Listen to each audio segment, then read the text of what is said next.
Bon, avant de commencer, je vais quand même rester honnête. Cette vidéo est grandement inspirée par Lucas Gouif et Antoine GBZ, qui sont vraiment des inspirations dans le fitness français. Allez tous écouter leur podcast Toxicity, c'est là que j'ai beaucoup extrait de ma méthode d'entraînement et de ma méthode de lifestyle finalement avec la salle et tout. Donc ça reste quand même les mecs les plus importants à suivre et écouter. Mais voilà, je mets le lien de leur podcast en description et allez les écouter parce qu'ils balancent la value de fou. Moi je vais essayer de synthétiser ça et de l'adapter à mon ressenti, comment est-ce que ça m'a permis d'améliorer mon physique. Donc, dans un premier temps, le problème voilà, c'est que je vais taper une sèche. Je suis là, je calcule mon métabolisme, je calcule à peu près combien je suis censé dépenser et tout par jour, ok.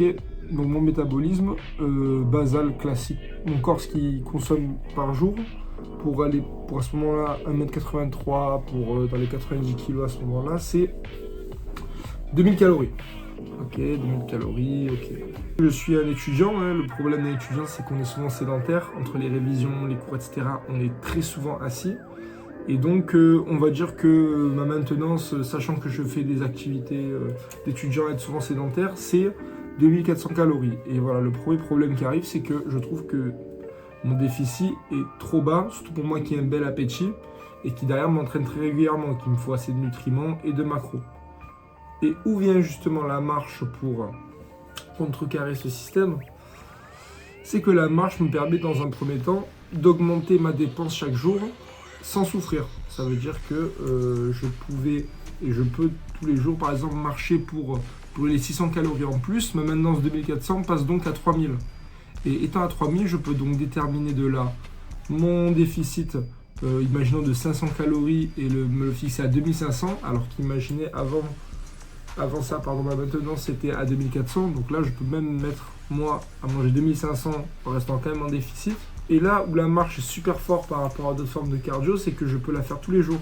Tous les jours, je peux brûler facilement 600-700 calories juste en marchant, au lieu de devoir courir un jour sur deux, parce que je dois derrière me reposer, derrière je suis fatigué. Ça n'handicape pas mes séances jambes, au contraire d'autres séances de sport. Voilà, à côté, moi j'ai beaucoup de sports de combat avant.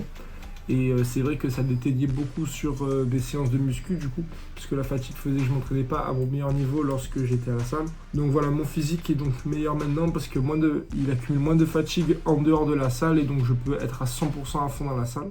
Et donc dans la même logique, le déficit étant plus haut, cela me permet du coup de manger plus et donc d'accumuler plus de macronutriments.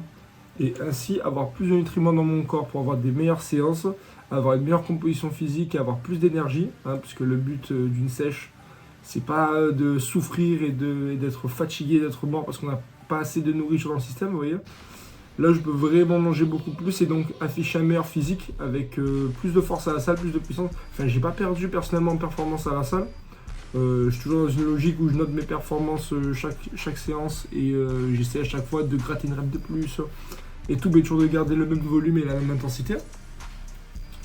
Et j'arrive tout de même à garder, on va dire, voilà, un physique qui ne se détache pas et surtout qui ne perd pas de muscles réellement dans cette sèche, quoi. Donc voilà. Aux dernières nouvelles, je suis à 86 kg en ce moment, en vraiment 3 semaines à fond, à bien checker tout, à bien regarder, à bien traquer les calories, etc. Toujours à 2500 calories que je mange tous les jours, entre 2500 et 2550. Des fois, il y a une mini-marge à prendre en compte si c'est mal grammé et tout. Et voilà, enfin, tout va super bien pour le moment. Sûrement, je filmerai une séance avec des collègues, un de ces quatre, avec plaisir. Moi, ça serait cool, je pense. Et voilà. Voilà pourquoi, à mon avis, vous devriez intégrer la marche. On va maintenant voir justement comment l'appliquer dans sa vie. Je pense qu'il y a pas mal de gens qui sont étudiants ou qui travaillent, enfin logique.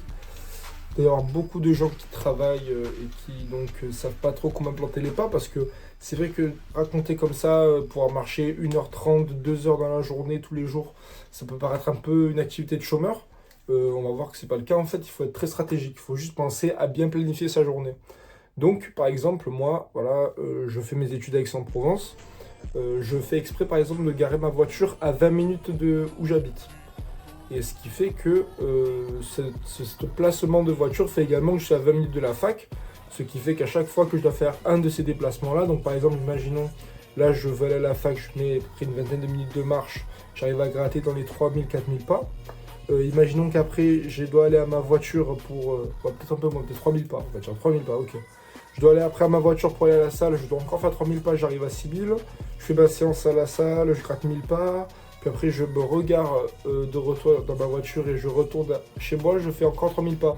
Donc en fait, vous voyez, j'arrive à taper très facilement 10 000 pas sans faire forcément des fantaisies à partir de balader tous les jours parce qu'on n'a pas forcément le temps de se balader. Hein. Personnellement, entre les cours, entre les révisions et tout, ben, je passe plus de temps limite assis qu'à marcher. Mais il faut réussir à trouver un rythme qui nous permet de dispatcher ses pas dans la journée au lieu de faire juste une grosse marche le soir, aller à la guerre, on part 2 heures marcher et tout, parce que ça peut être très contre-productif dans les autres aspects de votre vie. Donc voilà, moi je conseille de découper. À vous de trouver votre rythme. Hein. Si vous voulez un autre exemple de ma part, quand je dois aller à la bibliothèque universitaire, bah, prendre la voiture, qui est déjà à 20 minutes, donc c'est déjà chiant, enfin, c'est déjà une perte de temps entre guillemets, je préfère aller à pied à la BU qui est à une demi-heure de chez moi. Ce qui fait que, voilà, sans compter je compte l'aller, mais je compte pas le retour, qui fait également que je rate des pas. Enfin, franchement, je peux, si tous les jours je me chauffe, faire au moins 16 000 pas, ce qui me permet d'être encore plus haut sur ma maintenance, parce que ma dépense est beaucoup plus haute, ce qui fait que je peux manger plus et quand même sécher pas mal et avoir plus de nutriments dans mon corps. Donc voilà, ça va être vraiment vous qui allez pouvoir déterminer ça. Je pourrais pas vous le dire à votre place, à part si vous m'en parlez avec moi et qu'on essaie de trouver des pistes, des solutions, mais bon. Je suis pas un professionnel, je suis pas le diplômé pour ça. Donc voilà, j'espère que la vidéo globalement vous a plu, que vous avez compris dans un sens déjà pourquoi la marche est aussi importante pour la salle, puis dans un second temps comment vous l'implémentez dans votre vie, parce que vous ne perdrez rien dans tous les cas à marcher, à faire un peu d'activité physique qui paraît si négligeable en réalité.